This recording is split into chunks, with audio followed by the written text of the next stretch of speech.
The crypto cycle is incredibly important because there's all of that correlation. When Bitcoin is going up, most altcoins go up as well. When Bitcoin is going down, most altcoins are in the red. So figuring out where crypto in general is headed is always useful.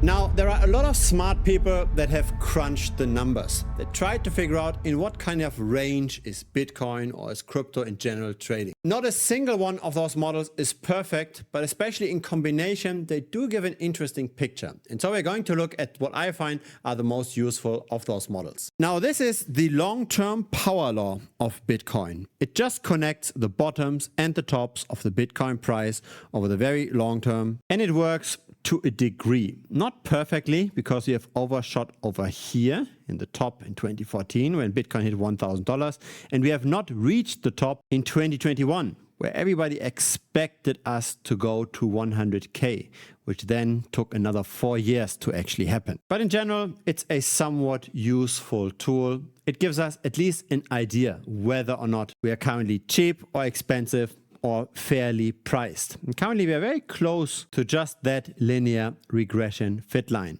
So when we zoom in, the fit is at 119K, the current price is at 104K. But again, the model isn't perfect, because had you waited until the upper resistance, you might have never taken profit during the bull run and then gone all the way down to 16K again, right? This was another 70% decline. Now, over time, the volatility of the Bitcoin price tends to go down. As in the early days, the price went up and down by potentially hundreds of percent in a week. This is not happening anymore because the market cap of Bitcoin is now much larger than it used to be. But still, it's useful to use momentum indicators. Again, to get a feeling of whether or not we are currently expensive or cheap.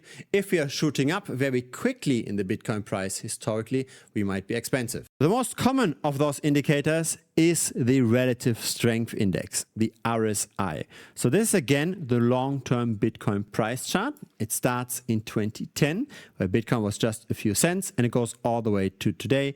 And this is now the monthly RSI. It trades in a range that tends to decline because, again, the volatility and the momentum tends to slow down over the years. But it gives us a certain range. And again, it tells us how we are not necessarily extremely expensive or extremely cheap right now. We are somewhat balanced. By the way, this indicator worked pretty well historically, right? It gave us nice potential selling signals. It also gave us great buying signals historically. Really, my impression is, when looking at the different data points, that finding a time when Bitcoin is cheap is much easier than finding the ideal time to sell Bitcoin. Selling becomes harder and harder over time because everybody wants to take profit early enough and doesn't want to go through the next 70 or 80% correction. And so the rallies tend to get more and more muted over time. We tend to not spike up that quickly anymore. But buying when it's cheap becomes more and more obvious. This is again Bitcoin's long-term price chart, and there's nothing mathematical about this line.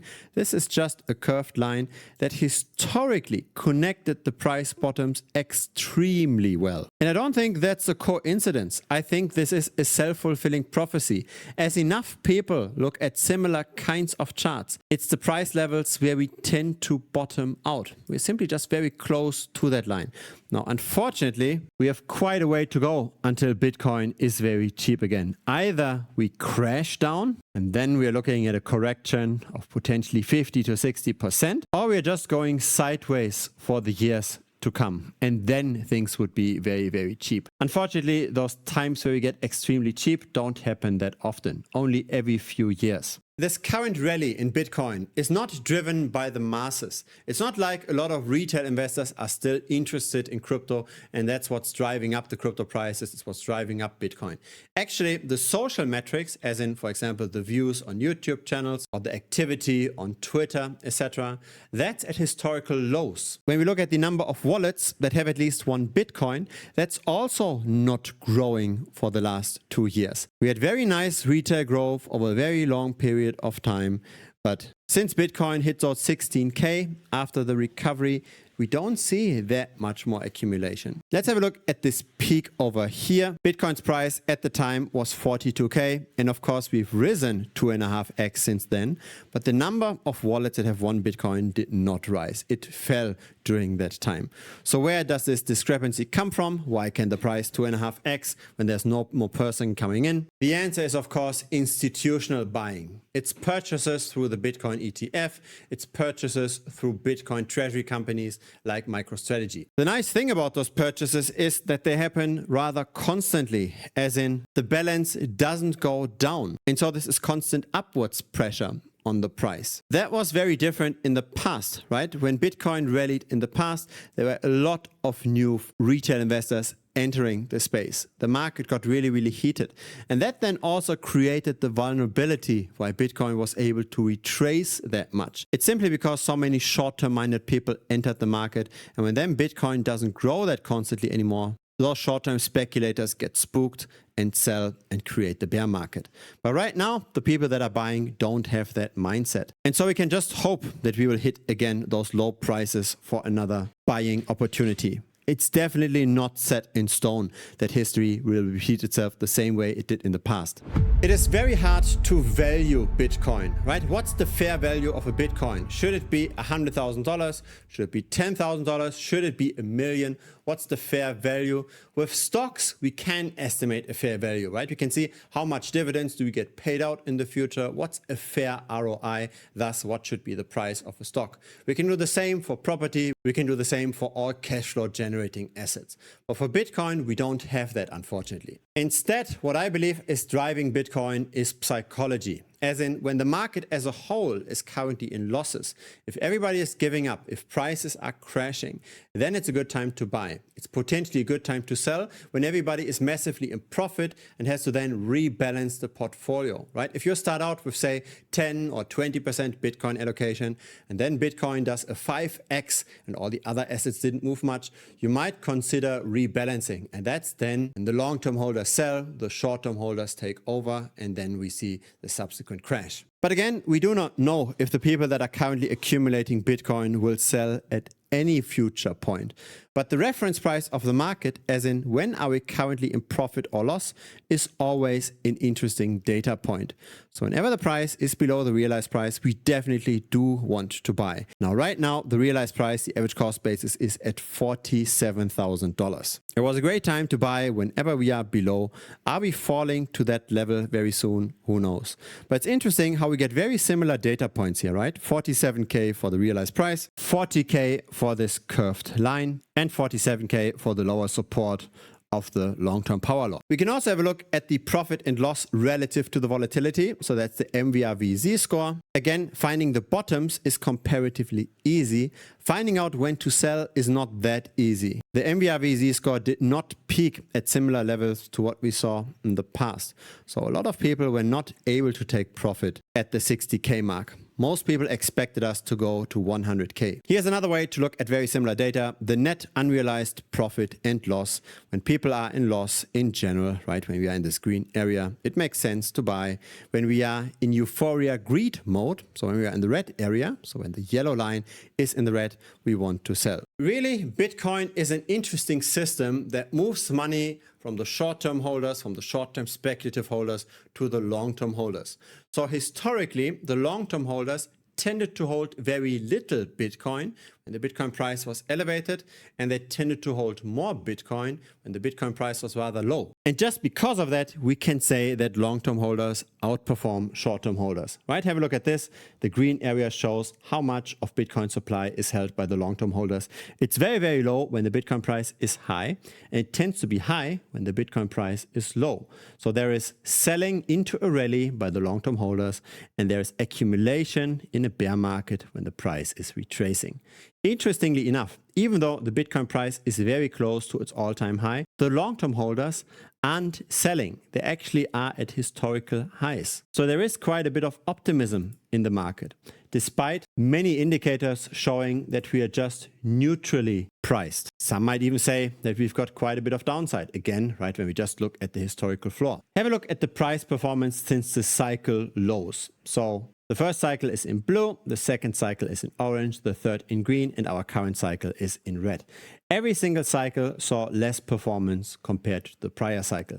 And we're getting very close to the last cycle again. So if we see again diminishing returns, we shouldn't necessarily grow that much higher in the price. But again, it's unclear whether or not the cycle structure will continue, because the kind of people that are currently getting into Bitcoin is very different to what we have seen in all of Bitcoin's history in the past. The panic selling after a price retracement might not happen to the same degree anymore. There's basically no selling at all in the last 1.5 years by the entities that currently accumulate Bitcoin.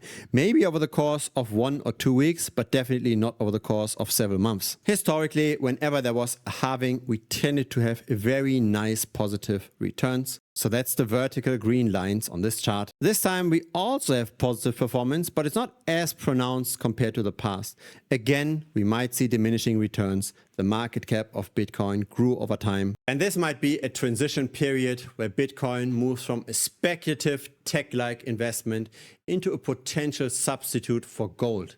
Something that's not so correlated to the stock markets, that might go up with monetary expansion, but that might be less impacted by general economic downturns. Now, to really outperform in crypto, we have to be early. We have to buy before the masses do. We have to buy the assets that aren't necessarily that popular at the time, that will become popular at some point. And so in the end, crypto isn't really that complicated. It's all about spotting trends before the masses. It's not that different to fashion or any other industry that lives from attention shift. For example, who was able to buy virtual or SPX very early? The people that spotted those trends early, that bought in early, are likely going to buy the next thing also before the masses. Have a look at this. Kyle Chessy bought SPX at 49 cents. And now we are at $1.55. Or have a look at Altcoin. Kyle Chessy bought that at 4.5 cents. And now it's at $1.28. Here is Kyle Chessy. So he's got his own YouTube channel with 153,000 subscribers. And we are tracking his wallets. So we've got 12 wallets that we found out via Onchain analytics, via the NFTs that he owns, via the centralized exchange addresses he has, via very distinct token transactions. So we found his wallets, we are tracking them, and we get alerts whenever he's buying and selling. Or have a look at this purchase. This is Brian Young, and he bought Virtual at 7 cents. Virtual is now at $1.92. Here's his YouTube channel. He's got more than 2 million subscribers. And we are tracking 5 of his wallets. In total, we track almost 600 wallets across various influencers. And again, we get the signals whenever those people buy and sell. Now, it's very hard to say whether or not those influencers make all the money because they are insiders, or because they are smarter than others, or because they influence the market. But when they are buying into something with heavy amounts, then there's a good likelihood that there's some kind of market edge. The problem, though, is that many of those influencers are not buying anything with heavy amounts right now. The issue is that the market currently is rather calm, and even the large influencers don't get that many views on their videos anymore. Yes, this is the performance of crypto in the last year, and there were a few nice winners. But the picture in the last month looks very different. And there is a good reason for that, because retail interest is going down. The reason why the Bitcoin price is still relatively high is not because of retail. Bitcoin dominance continues to climb. So Bitcoin as a fraction of all of crypto tends to creep up. And the reason is constant accumulation by the Bitcoin treasury companies. So that's led by Michael Saylor with MicroStrategy, but other companies are following as well. So that's demand driver number 1. Demand driver number 2 is the Bitcoin ETFs. So the Bitcoin ETFs tend to buy more and more BTC over time. We are now at an all-time high of those holdings. So it's Wall Street, it's traditional finance that's buying Bitcoin. Interest by retail, on the other hand, is very low. So here's the number of search queries for crypto in blue, for Bitcoin in red for the last year. This peaked in November 2024. Since then, is going down sharply. But the price of Bitcoin is not going down. Bitcoin's dominance continues to rise and the Bitcoin price as well. Again, the market dynamic has clearly changed, and what worked in the last year might not work this year anymore.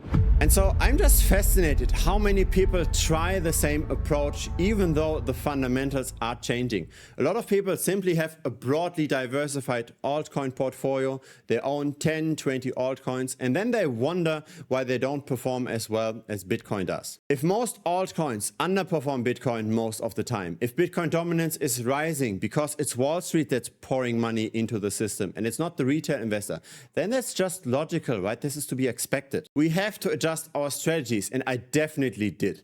I'm, for example, buying this here. Now, this is an Ethereum chart, but not a regular one. It's Ethereum relative to Balancer.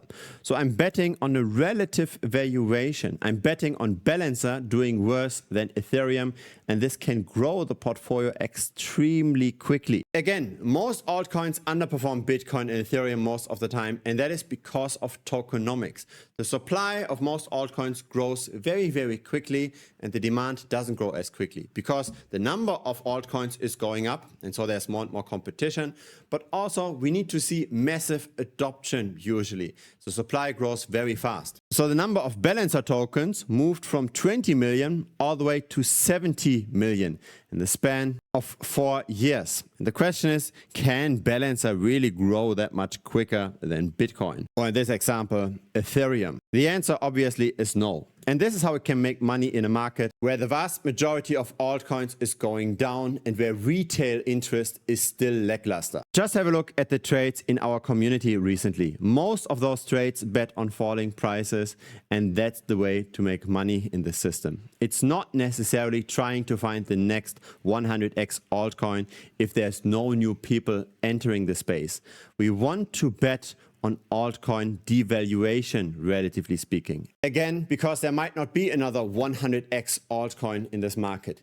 If the influencers start buying small altcoins again, then of course we're going to change our strategy as well. If people start watching YouTube content on crypto again, then of course we change our approach as well. But right now the market is extremely calm and we have to adjust our strategy accordingly. I am of course sharing my own trades as well, and every 3 to 4 days I publish a premium update video. For example, here I'm watching WorldCoin closely.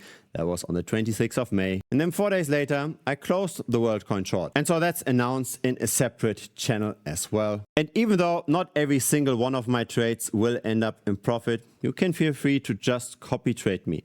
Again, we want to have the odds in our favor. And the way we do this is to simply flip this chart around. Everything that's red becomes green. Everything that's green becomes red. And so if you did not outperform Bitcoin by trading altcoins, then feel free to check it out, right? Premium is currently $125 per month.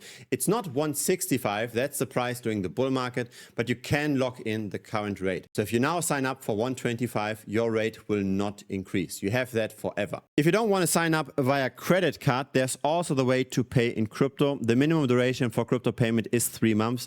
Please do not fall for scams. So I only communicate for premium payments via Telegram, and my handle is Gerhard1986. Please do not message with anybody else in Telegram. I only use this account, and I also don't use Discord or Twitter or WhatsApp or any other platform for premium signups. So please make sure you've got the right handle and don't fall for scam. If it's your first time over here, feel free to subscribe. I publish this regularly. A like would be very much appreciated as well. It helps the channel grow. If you're interested in premium, there's the link directly here on the screen. Just click on that. It will lead you to the sign up page. So see you in premium or see you on YouTube.